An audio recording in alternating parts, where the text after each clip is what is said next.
While the Cleveland Browns went 0-16 and everybody knew they were going to stink, their fan base knew they were going to stink, and they were chasing history, I don't know if there was a more depressed fan base in 2017 than the Indianapolis Colts. You had already had Andrew Luck missed a good portion of the 2016 season with injury. Then you get ready to go into 2017, and all of a sudden the shoulder injury is an issue, and it continues to be an issue, and you make a trade for Jacoby Brissett, which should be a real indication that something seriously is wrong. So you know you're potentially staring down the barrel of an entire season without your franchise quarterback. And then to top it all off, you know that Chuck Pagano is still the head coach.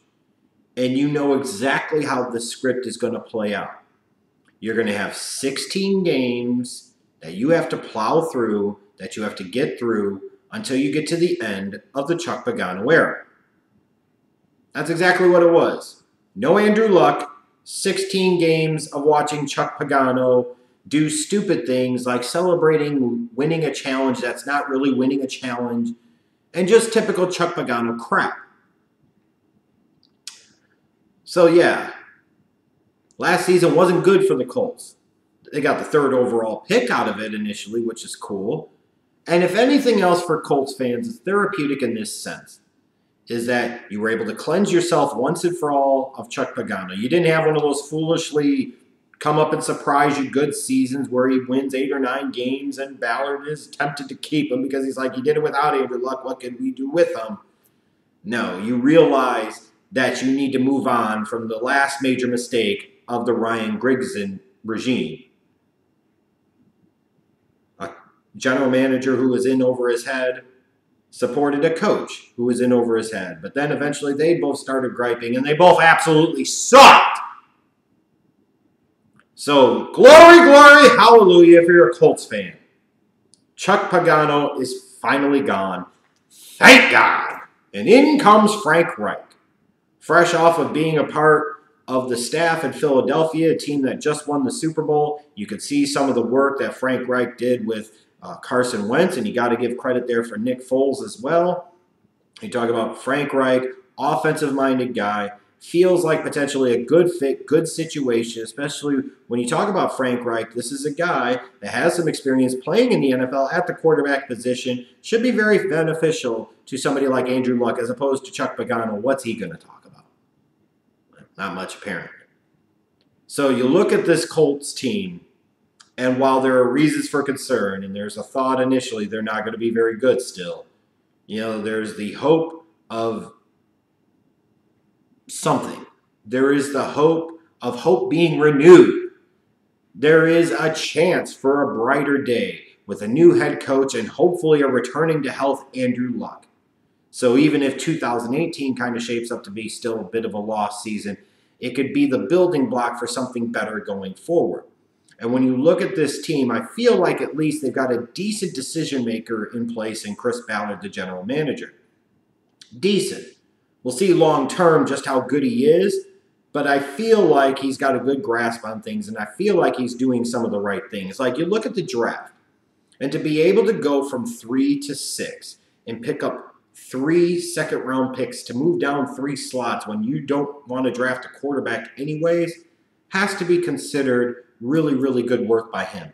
And then at pick 6, you get Quentin Nelson to fall into your lap. This guy's going to come into the league and be a top-flight elite guard in the National Football League. And the number one concern, the number one complaint you've heard in recent years about this Colts team, and when it comes to Andrew Luck, is how poor that offensive line was and how poorly they protected Andrew Luck. Now you bring in a guy that is a legit dude inside from day freaking one. Day freaking one. That shows a commitment to trying to do things differently. That shows a commitment to protecting your investment in the franchise quarterback. It's so sensible that it makes sense why they did it. So Quentin Nelson, you add him into the mix. And then this team had 4 second-round picks. Darius Leonard, Braden Smith, Kamoko Toure, Tyquan Lewis. And I'm kind of up and down on the 4 second-round picks. I really like Toure quite a bit out of Rutgers. And I view him as a Yannick Ngakoue type of guy potentially for this defense, and the Colts could definitely use somebody like that. Darius Leonard, we'll see. Braden Smith, at some point in time, I envision will start at the other guard position long term. And when you look at this team, talking about Costanzo at left tackle, Quentin Nelson at one of the guard spots, Ryan Kelly, if he can stay on the field, the center from Alabama, former first-round pick, and then Braden Smith, you will now talk about a team that's invested a lot of draft pick currency and high draft pick currency on the offensive line. That should bring about some positive change to that offense, to the running game, and most importantly, being able to keep Andrew Luck upright and healthy. And looking ahead to this season, that offensive line, I envision actually being a strength. Isn't that crazy to say about the Colts, that their offensive line is going to be a strength? And I feel like it's going to be, because they're pretty good. And they have a chance to be really, really good. And then I look at T.Y. Hilton and Jack Doyle. You might not view them as like real stars, but they are very good players. So you bring Andrew Luck in, he at least has a couple of reliable weapons and options in the passing game. The talent cupboard is not totally bare there. The problem is that there are areas of concern pretty much everywhere else. Even when you look at that skill group, the receiving talent, not great. Could use more there for sure. But the running game, I like Marlon Mack. They brought in Nyheim Hines in the draft. Those two guys, how good are they going to be? How effective are they going to be? And are they going to regret not maybe investing a second-round pick on a more top-flight running back in this draft? That remains to be seen. But they're going to need to be able to run the ball effectively on a consistent basis, take as much pressure off of Andrew Luck as he's kind of working back into the fold, working back into the flow of things. Then I look at that defense. That defense is young, some talent there, but still quite a ways to go. I look at that secondary in particular and have my concerns. Hopefully Malik Hooker can stay healthy and on the field, because Malik Hooker is a stud if he's healthy.